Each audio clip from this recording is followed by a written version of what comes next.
Boa noite. Então, hoje nós vamos prosseguindo no estudo do livro Depressão e Obsessão, que é essa obra aqui do projeto Espiritizar. E hoje nós iremos ver o aspecto de culpa e depressão. Vamos ver aqui primeiro a introdução do nosso tema, que é extraído do livro Fonte Viva, capítulo 87.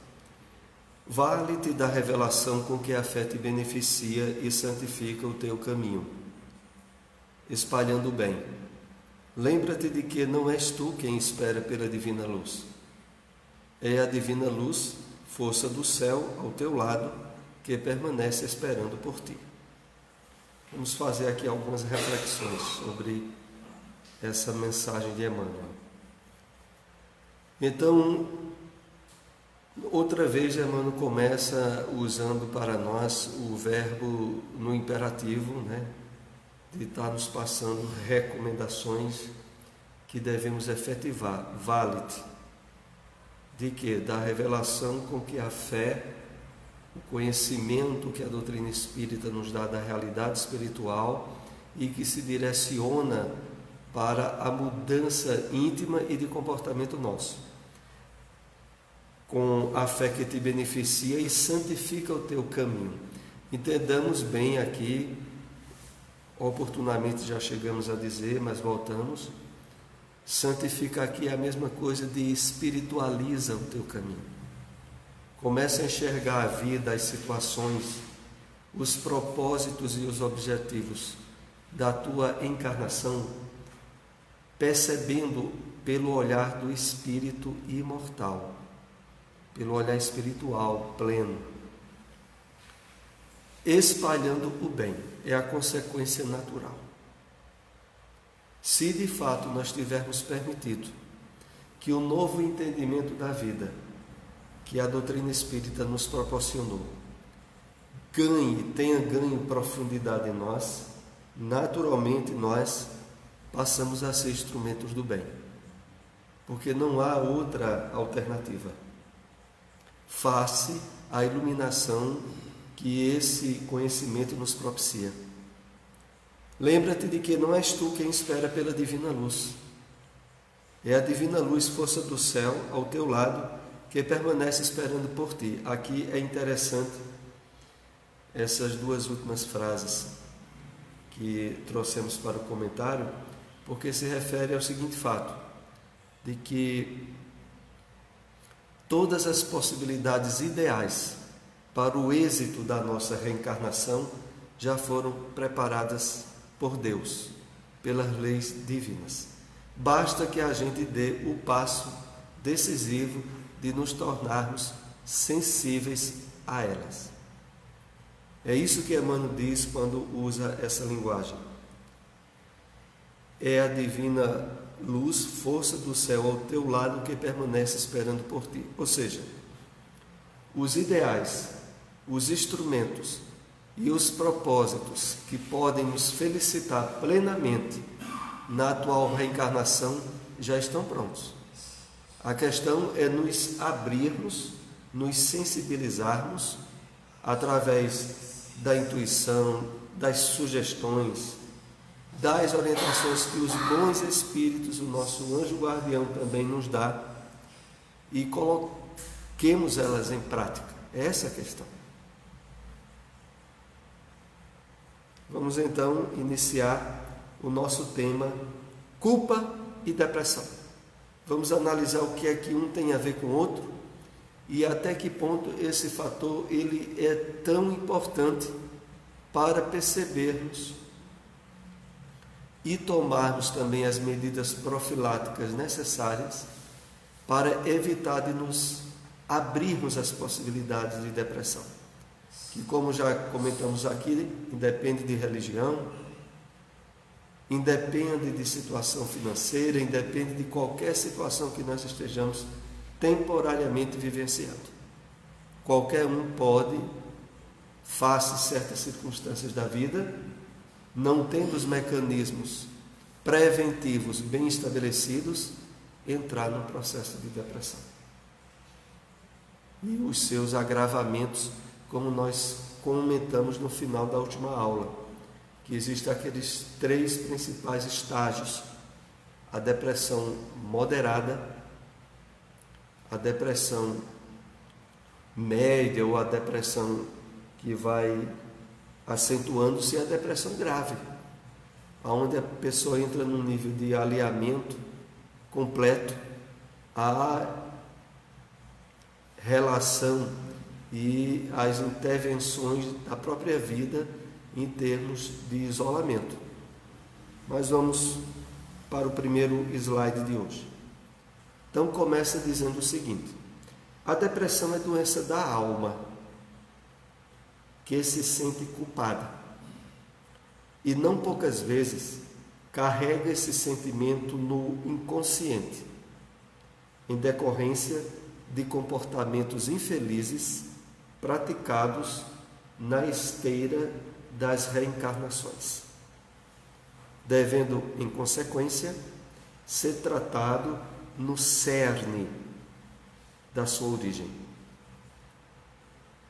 Esse texto foi extraído do livro Vitória sobre a Depressão, de Divaldo Pereira Franco, e que está inserido no contexto do livro Depressão e Obsessão.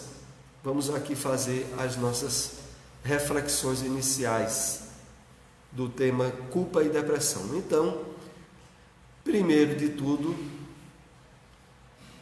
a depressão é uma doença da alma,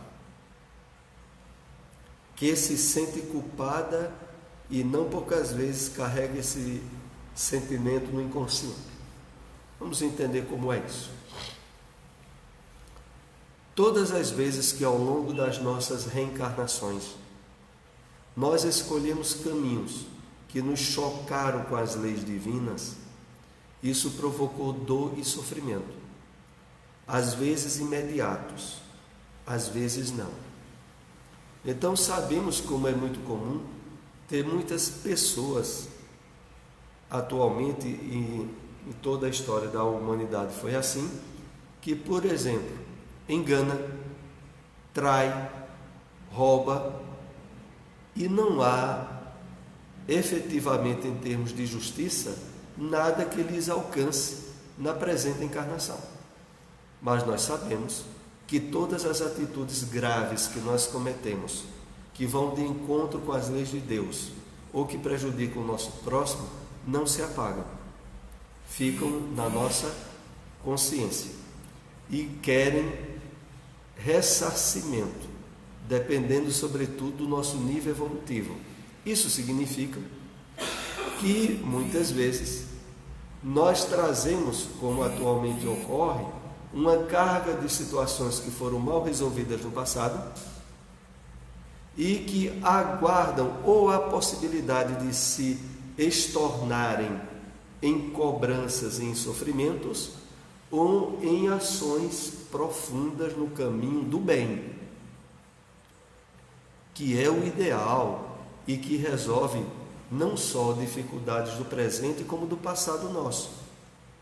Quando nós, na existência presente, nos envolvemos de uma forma eficaz e profunda no trabalho de ajuda ao próximo, de vivência da caridade, aí nós estamos trabalhando da forma ideal todas as situações constrangedoras que trazemos do passado e evitamos o surgimento de culpas inconscientes. É este o ponto principal. As pessoas, e aí entra a grande maioria da humanidade atual, que trazem do seu passado uma série de erros, de crimes, de desequilíbrios, e que na atual reencarnação não estão nem aí num esforço maior da prática do bem, tornam-se o quê? Candidatos potenciais para as depressões, para o surgimento de sentimentos de culpa, sobretudo quando, aliado a isso, há os encontros com os espíritos desencarnados que foram prejudicados e que muitas vezes, através das leis fluídicas, nos reencontram durante a reencarnação. Resultado, detona processos inconscientes de culpa na pessoa.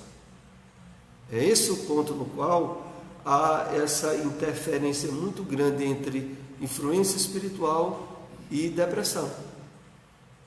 Então, sintetizando o que nós elaboramos: situações de erros e de desequilíbrios graves do nosso passado que a gente não resolveu, trazemos inatas em nós. E na encarnação atual, face certa preguiça ou descuido na prática mais íntima e intensa do bem, estamos com essas questões para serem ressarcidas. Resultado, elas estão ali adormecidas no nosso inconsciente, mas ao reencontrarmos em determinados períodos de nossa vida os espíritos que podem ter sido prejudicados por nós e que agora estão no mundo espiritual, facilmente a gente se torna frágil a detonar sentimentos de culpa que irão abrir portas a um processo obsessivo mais intenso. É essa a questão. Então, voltando aqui o texto: em decorrências de comportamentos infelizes praticados nas esteiras das reencarnações, devendo em consequência ser tratada no cerne. No cerne é na parte mais íntima da sua origem. Então, é natural que esse tipo de incidência na área da depressão, como é que ela vai poder ter um resultado de cura eficaz? Tratando da raiz. Onde é a raiz? No espírito. É claro que de modo nenhum isso desvincula a necessidade da terapêutica médica se a pessoa já está no processo de depressão mais avançado. Porque aí começa a haver aquelas alterações hormonais, principalmente na dopamina, serotonina e noradrenalina, que precisam ser restabelecidos para a partir daí a pessoa cuidar da parte espiritual, porque o problema não foi resolvido, foi só atenuado. Não há, inclusive Alírio Cerqueira Filho, que é o autor do livro Depressão e Obsessão, ele diz taxativamente: não há medicamento nenhum que cure depressão. Há paliativos, há medicamentos que vão evitar o aprofundamento na crise, mas a pessoa tem que tratar o problema na raiz. E se ela não tratar na raiz nessa vida, vai levar para a vida espiritual e pode ter a necessidade de tratar noutra reencarnação. Então, é por isso que é uma doença, sobretudo de fundo espiritual, porque a eficácia no tratamento dela é espiritual. A eficácia também na profilaxia, nos mecanismos preventivos, é aonde? Espiritual. Hoje a gente sabe que houve casos, há meses atrás, graves, de pessoas em processos depressivos que levou ao suicídio. Houve 2 de repercussão internacional, que foram 2 pessoas da mídia, eu esqueço o nome, mas estavam num processo leve de depressão e levou ao suicídio. Então, eu enfoco esses casos pelo seguinte: olha, a pessoa pode estar jovem, saudável, ter um patrimônio econômico e financeiro, e nada disso vai evitar de a pessoa entrar num processo depressivo. Porque quando olha, tem gente que tinha tudo isso e estava em depressão grave. E aí se diz logo: e por quê? Qual a causa? Quando nós estudamos à luz da doutrina espírita, a gente entende a causa. Mas o mundo materialista aí fora não entende não, viu? Só entende que é uma situação absurda, onde alguns apelam para fatores hereditários, quando não encontram nenhuma causa iminente em termos físicos, mas a causa real é no espírito. É no espírito que está reencarnado, não pela primeira vez. Pois não.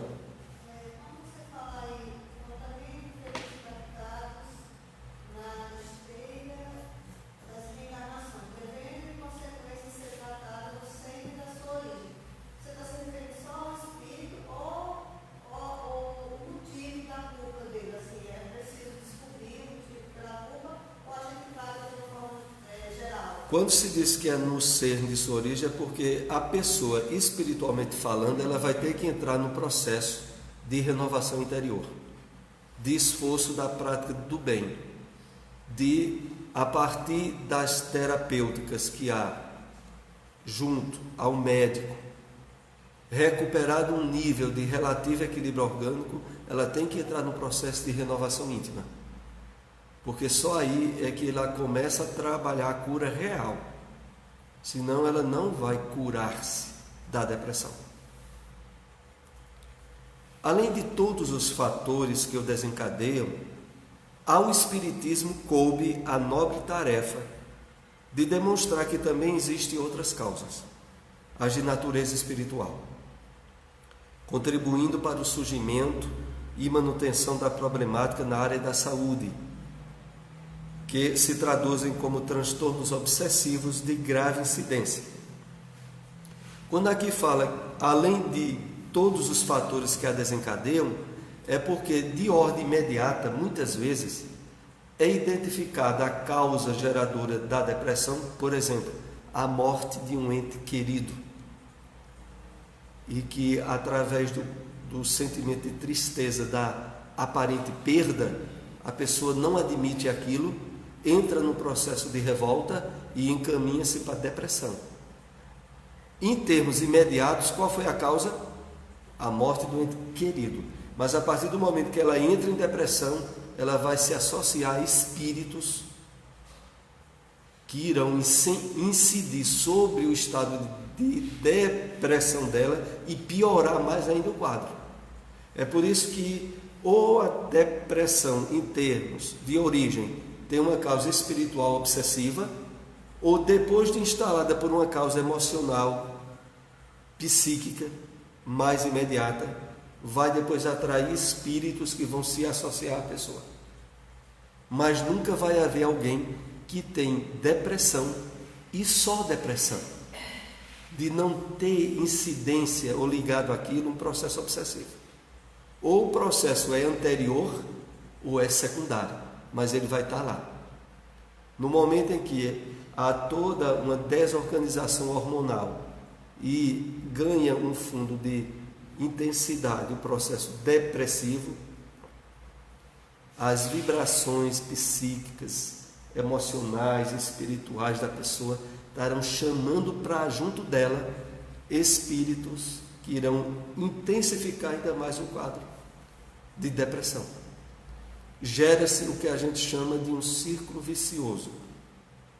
Começou com a instalação emocional, passou para o físico, entrou para o espiritual. E o espiritual agora incentiva o aumento do emocional e do físico. E é o que leva, muitas vezes, as pessoas que, tendo apenas uma visão puramente materialista,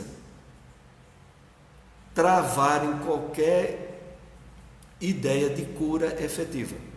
Porque vai tomar o remédio que vai atuar só no físico. Não vai resolver o emocional e nem o espiritual. Vai continuar uma depressão potencial. Quando para o remédio um pouco, a pessoa tem uma queda, volta. E vai para o psiquiatra, vamos tomar o remédio outra vez. E vai manter um nível de equilíbrio. Se parar o remédio, ela entra em depressão. Por quê? Porque não está cuidando da causa. E a causa é espiritual. Ou dessa vida ou de vidas anteriores. Dessa vida, como havíamos citado no caso de uma perda de um ente querido, de uma traição, de uma falência, de um sofrimento maior que a pessoa não aguentou, não aceitou, e abriu um campo de revolta íntima nela, e aí abriu o processo que veio a se tornar em depressão, mas logo em seguida chamou pelas vias psíquicas e espirituais, espíritos para piorar o quadro. Então, voltando aqui ao slide, contribuindo para o surgimento e manutenção da problemática na área da saúde, que se traduzem como transtornos obsessivos de grave incidência. Então, esses transtornos obsessivos de grave incidência é justamente as interferências dos espíritos desencarnados ou inimigos ou afins com o encarnado. Afins em termos de doença, de desequilíbrio. Porque é lógico que alguém que mantém estados emocionais infelizes, ele atraia para junto dele, espíritos infelizes. Então, ou vai ser afins, ou vai estar junto dele inimigos do passado, em termos espirituais. Podemos mesmo asseverar que na maioria dos transtornos depressivos, a causa apresenta-se como de natureza espiritual, ou após desencadeada pelos fenômenos orgânicos, psicológicos ou fisiológicos, torna-se mais complexa, em razão da influência perniciosa dessas personalidades desencarnadas. Então, nós poderíamos até daí deduzir o seguinte: procuremos, através da espiritualização nossa, da nossa maneira renovada de ver a vida que o Espiritismo propicia, estar como? Sempre de bem com a vida, aceitando provas e dificuldades, sem abrir campo nenhum para revolta nenhuma, e quando não entender determinado sofrimento que surge nessa vida, saber que há algum fator espiritual que ali está sendo resolvido, sobretudo quando a gente usa a humildade, a resignação, a confiança em Deus e a certeza de que nada ocorre em termos graves que não esteja registrado nos códigos divinos da vida. Isso o Espiritismo nos dá de mãos cheias. Mas a gente sabe que o que é que ocorre? Muitos espíritas, mesmo sabendo disso, ao enfrentar determinadas dores ou sofrimentos, que vão de encontro justamente ao que popularmente se chama de calcanhar de Aquiles, seus pontos fracos, não suportam o sofrimento. Não por falha ou erro das leis divinas, mas por mau uso do livre-arbítrio da pessoa. Porque, como nós aprendemos, perante as leis de Deus, o sofrimento vem de acordo com as possibilidades de trabalhar ele de forma exitosa. Não há nenhuma carga de sofrimento para ninguém na Terra propiciada que esteja acima das condições dela e que por erro ou descuido das leis de Deus lhe aconteceu. Mas claro, de volta foi levado a tentar cometer o suicídio e ele não tinha uma vida tão desordenada, né? Divaldo, né? Sim, para ser tentado com o espírito, não é preciso também ser os perdidos, né? Já que você lembrou o caso de Divaldo Franco, há dois fatores importantes. O primeiro deles, Divaldo Franco, quando veio a tentar uma vez um suicídio, foi quando? No início da Segunda Guerra Mundial, ou da Segunda Guerra, houve uma crise de emprego. E ele tinha começado a trabalhar há pouco tempo em Salvador, para ajudar a família que tinha ficado em Feira de Santana. E ele fez aquilo, veja só, ele estava incipiente no conhecimento espírita, estava com 18 anos, ele ainda não tinha estudado bem o espiritismo, e ele fez o quê? Aquilo que a maioria de nós é chamada a ter cuidado de não fazer: enxergar no problema e na dor algo superior às forças dele. Porque ele disse que ficou envergonhado em voltar para o interior, de desempregado, e abriu pelo campo do pensamento incisivas a influenciações obsessivas que empurravam ele a princípio a um suicídio atirando-se lá do elevador Lacerda. Mas veja bem o caso. É por isso que mesmo nós, conhecendo bem o Espiritismo, temos que ser muito atentos ao surgir problemas graves, não achar que aquilo é superior à força nossa e dizer: eu não aguento isso, eu não sei porque é que isso me aconteceu. Porque quando a gente toma esse tipo de atitude, a gente está intimamente se revoltando contra Deus e as leis divinas e está achando que está sendo injustiçado. Aí abre porta à influência obsessiva e a uma tragédia maior, como Divaldo até ia tentando. Oportunamente eu assisti numa palestra recente de Divaldo Franco. Ele contou, eu já tinha ouvido muita história de Divaldo, essa eu não tinha ouvido, de que ele, tendo tido acesso a algumas reencarnações passadas dele, oportunamente ele tinha tido conhecimento de que lá para os anos de 1700, século XVII, ele estava envolvido em um movimento de natureza política e religiosa. E devido a uma certa frustração que houve lá, ele se atirou e se afogou num rio.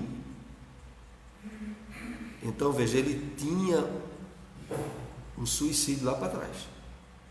Coisa que, aliás, deve servir de alerta para qualquer um de nós, porque a gente não tem ideia.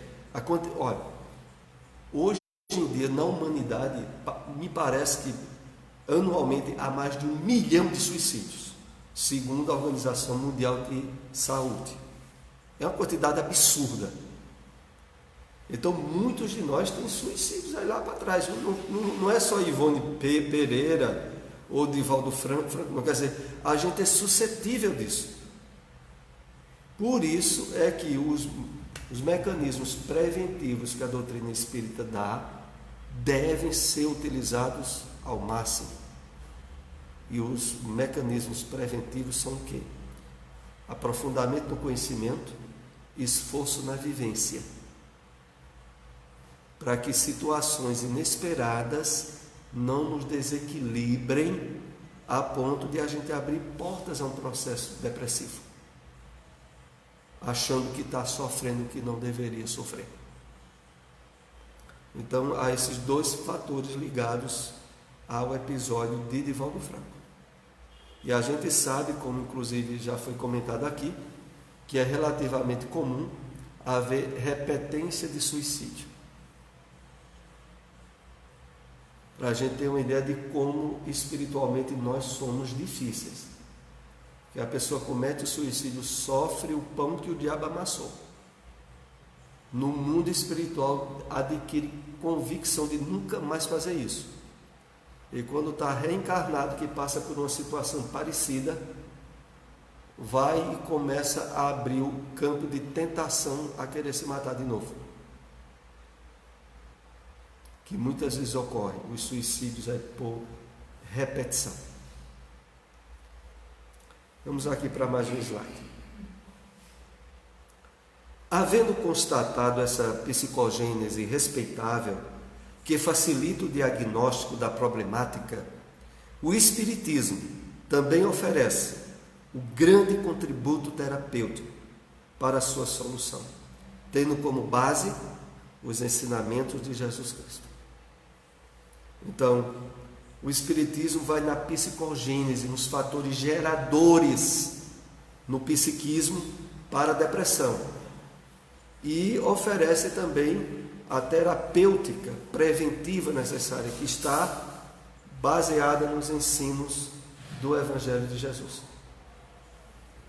E esses ensinos estão, sobretudo, alicerçados em estarmos percebendo a vida, a reencarnação, pelo olhar do espírito imortal, pela consciência da reencarnação, pela certeza da justiça divina. É isso que é o instrumento preventivo e terapêutico.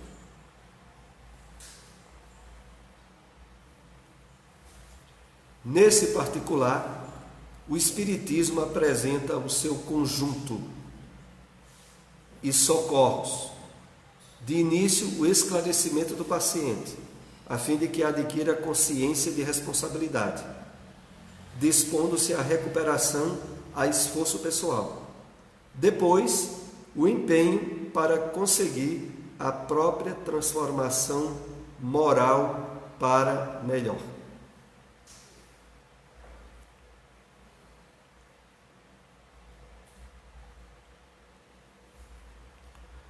Então, como não é nenhuma surpresa para nenhum de nós, quando nós começamos a tomar conhecimento da doutrina espírita, se a gente chega no centro espírita com problemas obsessivos, o que é logo dito? Conheça o Evangelho de Jesus, receba a ajuda fluídica e trabalhe a sua renovação interior, que é o fundamental. Influências espirituais, doenças fantasmas, processos de perseguição, esclarecimento, renovação interior, indispensável. E não seria outro roteiro para as questões ligadas à depressão. Então, a pessoa que está nesse estado, ela tem que ir associando a terapêutica médica, se necessário, nos casos médios ou mais graves, a terapêutica do conhecimento do Evangelho do Cristo à luz da doutrina e renovação interior. E que nenhum de nós venhamos com aquela história de, mas renovar o quê? Eu sou uma pessoa boa, sempre que eu posso eu ajudo os outros. O que é que eu preciso melhorar? Porque todos nós sempre temos coisas a melhorar. E se estamos numa incisiva de obsessão ou de depressão, tem muita coisa para ser melhorada. Muita. Senão a gente não estaria sendo vítima disso.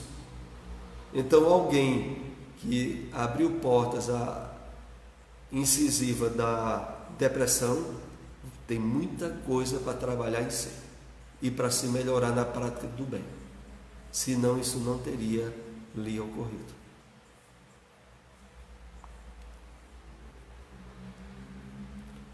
Em seguida, o hábito saudável da oração, dos bons pensamentos, através de leituras edificantes, da fluidoterapia, passes, água fluidificada, desobsessão sem a sua presença. O Senhor da vida não é insensível cobrador de crimes, mas Pai generoso que sempre oferece oportunidade ao calceta a fim de que se reabilite e seja feliz. Vamos analisar um pouco mais o conteúdo desse parágrafo. Então, os mecanismos propiciados pela doutrina espírita para os depressivos são os mesmos que são apresentados para qualquer um necessitado que chega à casa espírita. Então entra oração, renovação dos pensamentos, leituras edificantes, a fluidoterapia, a desobsessão, que quando se diz aqui sem a sua presença, como naturalmente é oferecida na maioria das casas espíritas, onde o tratamento desobsessivo é sem a presença da pessoa que está sob a incisiva da depressão. E em seguida, o ponto que é mais importante nesse conteúdo: o Senhor da vida não é insensível, cobrador de crimes. O que é isso? Isso é o seguinte, é que se fosse para nós ressarcirmos os crimes do passado através da dor e do sofrimento, nós não teríamos condições de progredir. A misericórdia divina sempre propicia para que a gente resolva crimes e desequilíbrios pela prática do bem. Só que muitas vezes, dependendo dos erros do nosso passado, essa prática do bem teria que ser bem intensa. E é nisso que muitas vezes nós não damos a efetiva colaboração e abrimos as brechas para os processos depressivos e obsessivos. Porque efetivamente o objetivo maior da reencarnação não é pagamento de dívidas em termos de doença ou de sofrimento, mas em termos de renovação para o bem e vivência da caridade. Só que normalmente a expectativa das leis divinas é que seja à altura dos desequilíbrios. É por isso que na grande área da mediunidade ostensiva, onde muitas pessoas chegam às casas espíritas e se integram ao trabalho do intercâmbio mediúnico restaurador da felicidade de encarnados e desencarnados, o médium consegue ali resolver muitos problemas graves que ele cometeu no passado, e que, se não fosse através dessa sua ação decisiva na área do bem, iriam muitas vezes levar eles a processos de loucuras, de desequilíbrios psíquicos e de sofrimentos, inclusive na área da depressão, pelas incisivas espirituais que lhes alcançaria e levaria a sentimento de culpa e depois instalação dos processos depressivos. Então, essa prática e o compromisso do bem, que aqui é feito referência, não é fazer o bem quando dá bom tempo e boa hora, não. É a pessoa no dia a dia, ela está aberta às oportunidades de fazer o bem. Não é só quando dá bom tempo, não.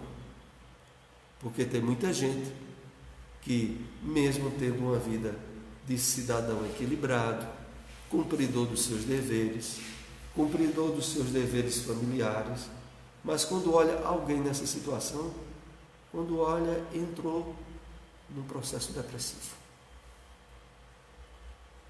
Porque efetivamente essa prática do bem dele teria que ser bem mais intensa. Não era só aquela que ele estava dando conta.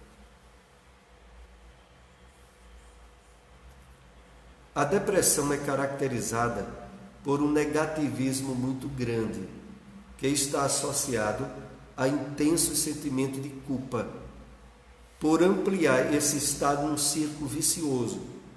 O processo obsessivo, por sua vez, tem origem no sentimento de culpa, que é composto por autojulgamento, autocondenação e autopunição. Vamos analisar essas informações que são muito importantes para nós. Primeiro, a depressão é caracterizada por um negativismo muito grande. Tem pessoas que nos seus processos iniciais de depressão é assim. Para ela, o mundo está errado, as coisas estão erradas e os problemas que ela passa estão errados. Não era para ela passar, não. Está tudo errado. Está errado as coisas no mundo, que ela saberia o jeito ideal de ser, e nesse processo muita gente se assume como se fosse mais sábio do que Deus. Não, a vida não era para ser assim, não. A vida era para ser assim. E não era para eu estar envolvido nesses problemas que eu estou, não. É justamente a partir desse tipo de ponto de vista que se está abrindo incisivas ao processo de intervenção espiritual na culpa, para depois entrar em processo de depressão. Porque se dá o seguinte: o processo obsessivo, por sua vez, tem origem no sentimento de culpa, que é composto de autojulgamento, autocondenação e autopunição. Como é? Primeiro a pessoa diz, autojulgando-se: eu não merecia estar aqui, eu não merecia estar passando por isso. Ela está entrando no autojulgamento. E em seguida ela se autocondena: eu não deveria, eu não merecia estar recebendo isso, mas estou sendo obrigado a aguentar isso, e eu não aceito. Mas nesse eu não aceito, ela se encaminha para um processo de autocondenação e autopunição. Porque quando ela não aceita, ela gera revolta. Quando ela gera revolta, ela está entrando em depressão. Então a coisa começa com autojulgamento, com autocondenação e depois com autopunição. A depressão em si é uma espécie de autopunição. A pessoa está se punindo por aquilo que ela não aceita julgou que não merecia, mas foi de encontro às leis divinas, né, em sua atitude. Esses sentimentos, especialmente a autopunição, favorecem a instalação da obsessão. Pois vítima do passado, hoje, algoz, deseja punir aquele que ontem a feriu. E a pessoa deseja se autopunir, gerando processos obsessivos muito intricados e muitas vezes a depressão. Vamos analisar aqui esses aspectos. O sentimento, sobretudo de autopunição, é que favorece o processo obsessivo. Se lembram daquele caso do livro Entre a Terra e o Céu, de André Luiz, de Antonina, que foi a segunda esposa, que no caso recebeu 2 enteados, e quando foi sair com o marido que houvera ficado viúvo, quando ela foi sair com ele para uma praia, ela que não simpatizava com o garoto, intencionalmente se descuidou dele e ele se afogou. E naquele momento, quando o esposo volta, responsabiliza ela, sem dizer nem por palavras, pelo que tinha acontecido. E de imediato o que é que houve? Ela entra num processo de autojulgamento, para mais adiante ela se autopunir, e incisiva a isso entrar os processos obsessivos, inclusive associado à mãe do rapazinho que tinha se afogado com 6 anos, que do plano espiritual observava tudo, e fica culpando psiquicamente ela, dizendo: você é a responsável, você tem que ser presa, você tem que pagar. E nisso abriu-se a instalação de todo um processo obsessivo e depressivo. Está no livro Entre a Terra e o Céu.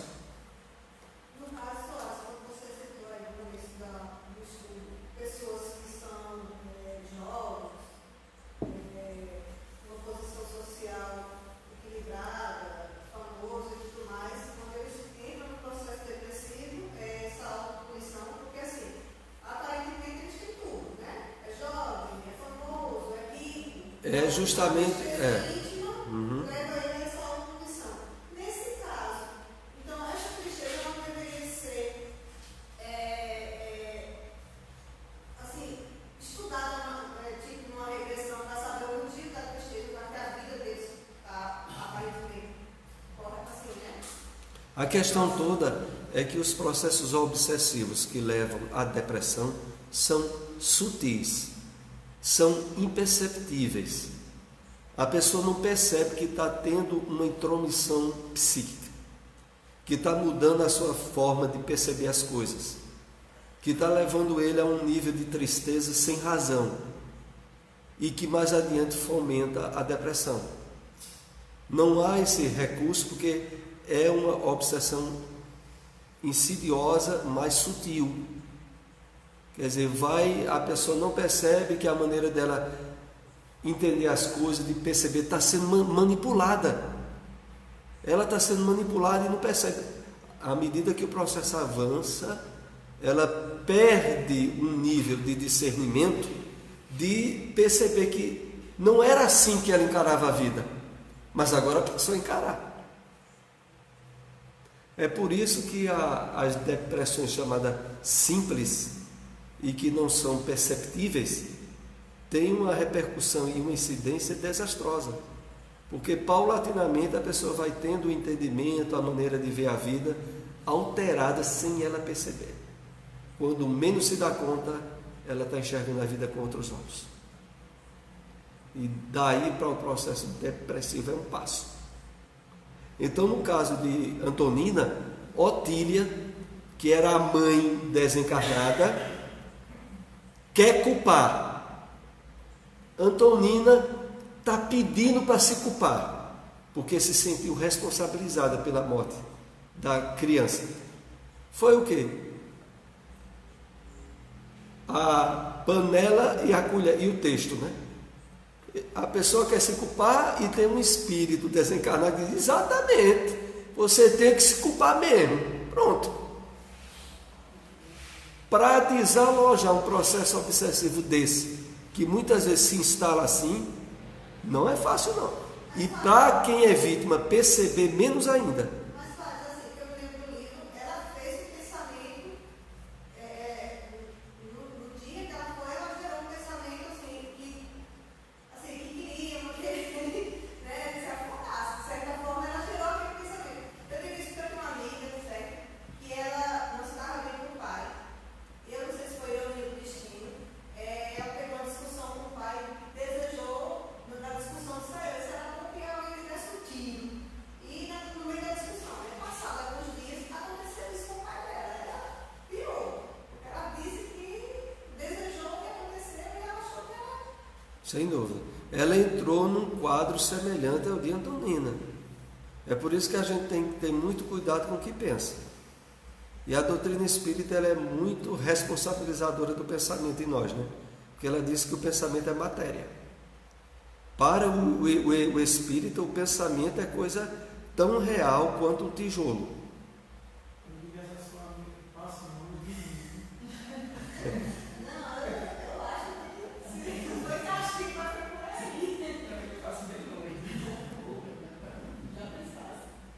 Por isso o texto aqui diz, gerando processos obsessivos muito intricados, muito complicados, difíceis de ser resolvido, porque tem alguém que quer sofrer e, para desgraça, tem um espírito lá dentro dele que está adorando e quer que ele sofra mesmo. E aí, como resolver? Só à luz da profilaxia espírita. Vamos aqui para o último slide para hoje. A pessoa depressiva quase sempre é atormentada por um grande sentimento de culpa, que pode ser originado de um fato bastante objetivo, do qual ela se lembra perfeitamente, como, por exemplo, um aborto cometido, uma traição, um assassinato, etc. Ou de algo de que ela não se lembra conscientemente. Então vejamos bem aqui, como aqui é sintetizado o que nós estávamos comentando. A pessoa depressiva quase sempre, na maioria das vezes, é atormentada por um processo de sentimento de culpa. E aí esse sentimento de culpa vem, ou é de algo mais imediato, como um aborto. Quantas mulheres que cometem aborto, a partir do momento, nunca mais conseguem dormir uma noite tranquila, pelo sentimento de culpa, gerador de uma espécie de autocondenação, autopunição, que ela acaba engendrando, e que automaticamente liga-se a processos obsessivos. Sem contar que aquele espírito que ela abortou, ele pode também auxiliar ela. Exatamente, ainda havendo se não dele, de cobradores indiretos que facilmente surgem. E aí vem uma traição. Quantas mulheres, a Lírio chega até comentar nos seminários sobre o tema, de, por exemplo, uma mulher que foi, porque ele dá também assistência como psicólogo e psiquiatra. Então, uma mulher que, por exemplo, em determinado momento ela traiu o esposo uma vez, nunca mais ela conseguiu se libertar do sentimento de culpa. E depois isso engendrou o quê? Um processo depressivo, que através do sentimento de culpa entrou a intromissão espiritual, gerou um processo depressivo. E depois de, parece que 9, 10 anos, ela procurou a terapia, onde iniciou-se um tratamento em cima disso.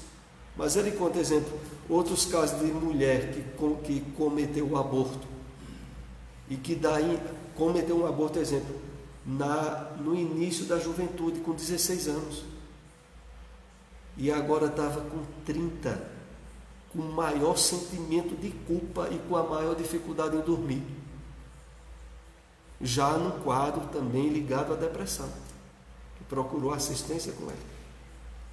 Então há muitos casos nessa área. Quer dizer, primeiro, um sentimento de culpa.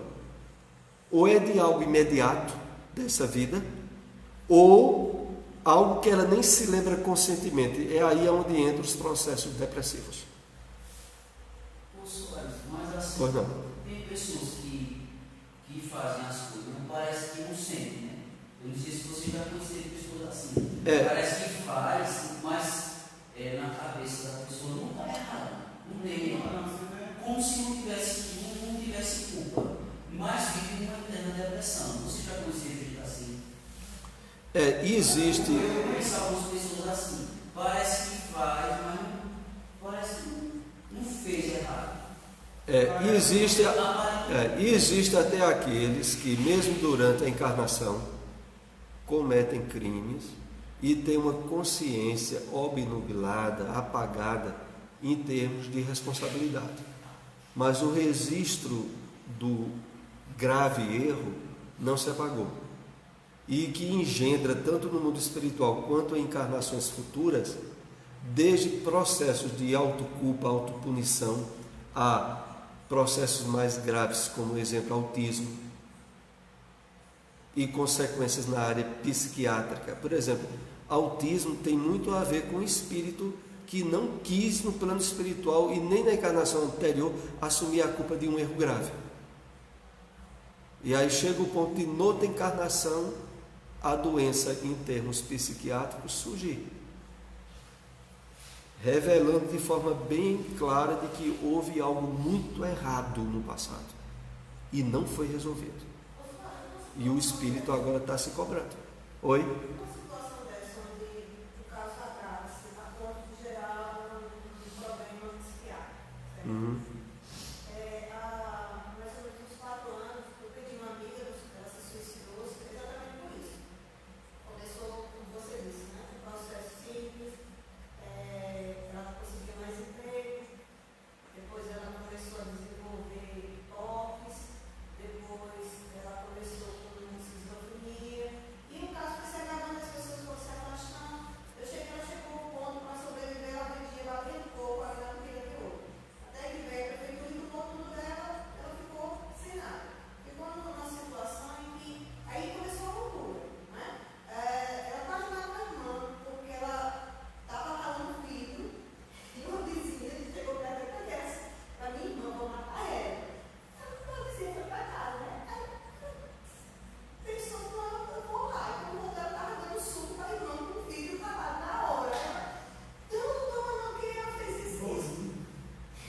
Não, aí assim, começou essa história até que ela se suicidou.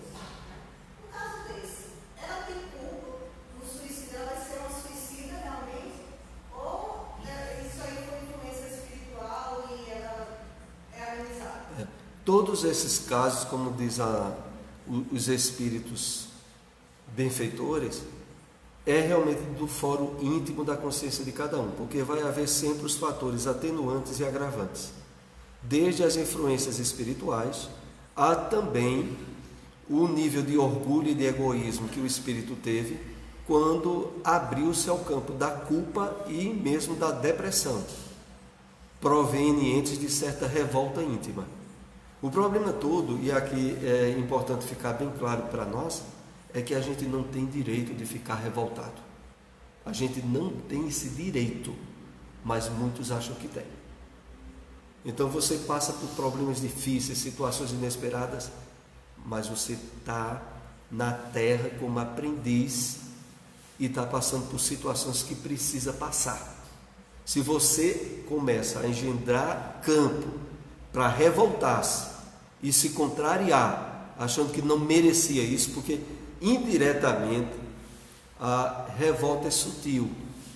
Porque quando a gente não aceita algo, isso é sinônimo de revolta. Você não aceita, você está se revoltando.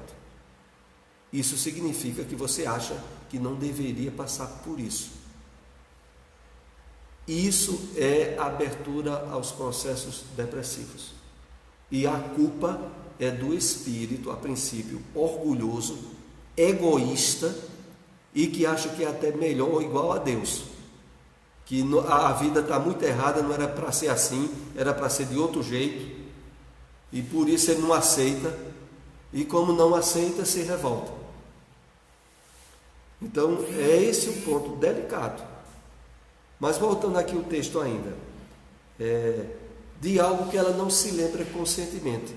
E essa coisa que a pessoa não se lembra conscientemente, e que foi algum erro grave, algum crime, é quando, entrando a incisiva obsessiva, que pode se dar em qualquer período de sua vida, ela começa a abrir campos espirituais para a autopunição, a ser veículo de cobrança desse espírito, e por não perceber a incisiva no seu psiquismo, vai mudando a forma de encarar a vida, começa a encarar a vida de uma forma negativa e vai abrindo campos mais adiante para o processo depressivo. Para mim esse era o último slide, mas ainda tem um último aqui. Normalmente coloca em si a culpa por tudo de negativo que acontece em sua vida e das pessoas com as quais convive, num processo irracional, mas muito comum. Esse sentimento de culpa tem como raiz situações criminosas cometidas no seu passado espiritual, cujas lembranças reprimidas no subconsciente afloram sem motivo aparente. Então é muito sério aquela citação que nós já comentamos aqui mais de uma vez, que Emmanuel disse respondendo a uma pergunta de Chico. Quando Chico perguntou a Emmanuel: Emmanuel, o que é um criminoso? E aí Emmanuel respondeu: qualquer um de nós que é descoberto. Isso é coisa séria, isso não é... Emmanuel não usou de uma figura de retórica, não. Ele disse que no passado de qualquer um de nós tem crimes, suicídios, coisas absurdas, que nós estamos resolvendo pela prática do bem, mas muitas pessoas não estão. E que nós devemos dobrar esforços, porque a gente não tem ideia do passado que traz.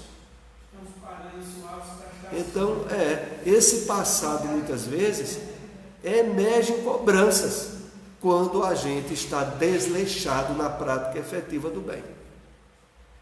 É esse ponto, quando aqui é dito que esse sentimento de culpa tem como raiz situações criminosas cometidas.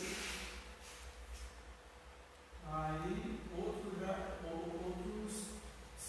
ao invés de se revoltar com Deus, uns que se revoltam com Deus, outros jogam a culpa no pobrezinho do Satanás. A pessoa com tendência depressiva quer que ela própria e o universo à sua volta estejam em conformidade com o que ela acredita ser a forma perfeita, devido ao movimento de perfeccionismo. Isso é resultado do sentimento de onipotência que ela gostaria de ter e que é movido pelo seu orgulho. Isso é a grande questão. A pessoa que muitas vezes não percebe, ela está sutilmente entrando no processo de depressão quando ela acha que o mundo está errado, o mundo era para ser do jeito que ela acha que era para ser. As coisas era para ser do jeito que ela acha que é, e que está errado como está acontecendo. Pronto, você está sutilmente estabelecendo criações mentais e psíquicas que vão abrindo portas para a rebeldia, posteriormente para a depressão. Isso é o resultado de onipotência que ela gostaria de ter. Porque tem muita gente que acha que sabe a forma ideal com a qual o mundo deveria ser. O mundo era para ser assim, não era para ser assim. Ela tem um jeito como era para ser. E acha que era para ser. Então temos muito cuidado com isso. Vamos então para a prece de encerramento do nosso estudo de hoje.